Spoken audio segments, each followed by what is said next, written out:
Hey everybody, it's your boy, and today we're going to be discussing the topic of demoralisation. Yes, quite a heavy topic, but one that not many people talk about much. All of us have at some time or another been on the receiving end of demoralisation tactics, whether we know it or not. I'll go through some examples of demoralisation and also try to come up with ways to counteract them, because believe me, it's a very pernicious problem that needs addressing. So anyway, what even is demoralisation? Demoralisation has two definitions. There is the original Victorian meaning of the word, which refers to literal demoralisation, the degeneration of a society's moral fabric. Then there is the second definition, which is more modern, which refers to the breaking of a person or group's spirit. I will mainly be discussing the latter more than the former, but I will discuss the older meaning first before I get to the main part of the video, which is about the latter definition. But that is essentially what demoralisation is, so let's quickly go through the older meaning. The first meaning refers to when a society, whether it be through lack of virtue, political or cultural subversion or civilizational collapse, loses its sense of morality, or it changes in a negative way. Considering how morally upright the Victorians were who coined this term, you can see why it used to carry that meaning, and it still to this day can be used in this way, at least in certain situations, though I believe that the term subversion would be the term used today. An example of this type of demoralisation would be the actions of the British socialist group called the Fabians. Their stated goal is to slowly but surely over time change the moral and cultural landscape of Britain to accept socialism. You will often see quotes by the likes of George Bernard Shaw and other prominent Fabians talking about the various methods to achieve this and the goals that they have on that road towards full socialism being accepted. So, for example, some of them wanted to normalise certain sexual practices, and they came up with a variety of ways in order to achieve that. Maybe messages in media or writing books and campaigning. This is the classic example of the first definition of demoralisation. It's one thing to accept, say, gay couples being able to live their lives without state and mob repression, but another to normalise pederasty, for example, which some of the more depraved Fabians wanted. The former had a case already in the still but changing classical liberal society Britain was from the 1700s until the end of the First World War, but the latter is something that not even the most communist states of the 20th century ever legalised, and would take something monumental for a modern Western society to accept. Modern examples would include, of course, NAMBLA and other adjacent organisations. Another example would be when civilizations collapse and morals decay. Take your pick of any massive empire that's fallen over time. An example of cultural or political decline would be the communist revolutions and sectarian conflicts. Say, for example, the Northern Ireland Troubles. Ultimately, this definition is not about stopping people or dissuading people from engaging politically or to destroy the spirit. If anything, you want to move people to action when it comes to this definition, which is a very interesting contrast to the second definition. I would say that this has an argument for being an even worse case of demoralisation than the next definition, as this is the one that is often used to try and convince people that their original, often better morals are wrong or bad, and that the replacement ones are apparently better with lofty and unconvincing arguments from liberty. It's a very pernicious effort from subversive elements. The most obvious counter to this type is to fight back with better and more palatable arguments and propaganda. Back at them. Offence is the best defence, so no compromise when it comes to the obviously better morals you seek to uphold and the ones that they want to replace them with. Compromising on morals is one reason why this particular method can work, especially with naive, weak conservatives being the main opposition. They will seek to compromise and seek negotiation, which will only serve to undermine their position and the moral fabric of society. Thankfully though,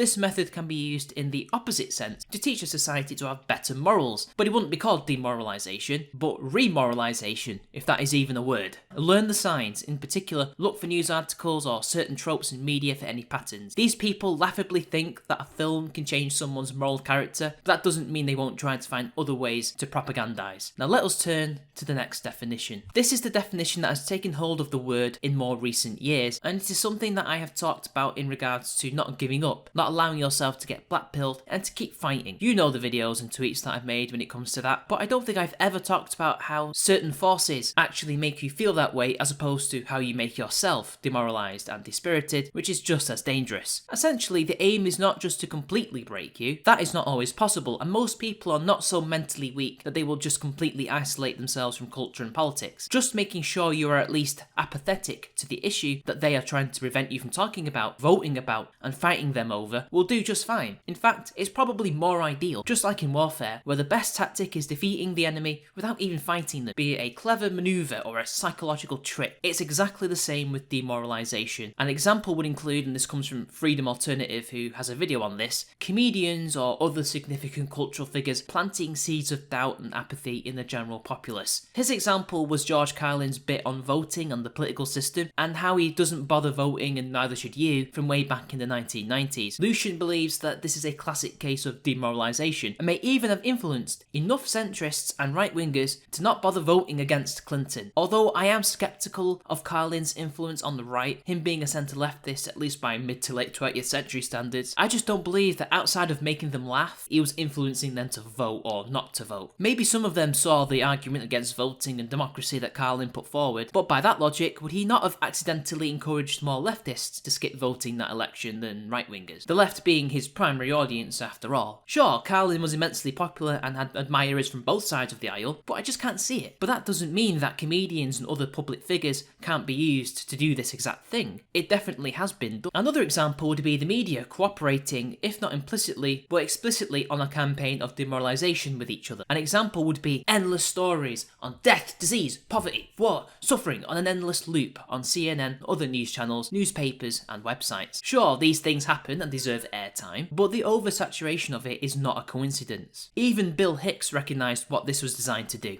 You ever watch CNN headline news for any length of time? It's the most depressing fucking thing you will ever do. War, famine, death, AIDS, homeless, recession, depression, war, famine, death, AIDS. Then you look out your window, it's just... It was designed to strike fear into you, to make you docile and more suggestible to government action against all these maladies that are absolutely everywhere. It might make some people who might otherwise have made a difference against the status quo completely blackpill and cut themselves off, or create a mass of scared and needy supporters. It's kind of like using moral panics, which is another example of demoralisation. A similar example to this would have been just before Gamergate kicked off, when the games press colluded and produced over 20 articles talking about how gamers as a group are dead. Now they don't have to be the game developers' audience in one day. This perhaps is more of a case of the former definition, but if you think about it, why say that gamers are dead beyond rhetoric? Considering how fractious and divided the community had become due to social justice infiltration, it was possible that this was done to convince people that the fight was over before it began. You are dead, you will be replaced, your time is up. Like the goths and the emos, you will be a moment in subculture history. Did it work? It's hard to say, but it definitely contributed to the decline in the community and the industry. More and more, game developers adopt social justice and intersectionality into their games in an effort to chase that mythical new audience, and you will often see game devs ridicule and look down on their own audience, much like in comic book. And I do know of people who were apathetic about such an outrageous move on the game journal's part. These people had their identity attacked by the people who were meant to represent them, and they just didn't seem to care. But I bet they were probably always aloof of such issues, some of them, in all actuality. Although there are many other examples which would make this point, I'll just end the video with one more example which is similar to the last one. Oversaturation. This is often done by the media, but can also be done by us ourselves and by opposition activists. Whereas the media and other forces that I mentioned before will oversaturate the news with negative stories and things like that to wear you down, this is more of a case of both sides fighting each other over an extended period of time with a hell of a lot of content and activity.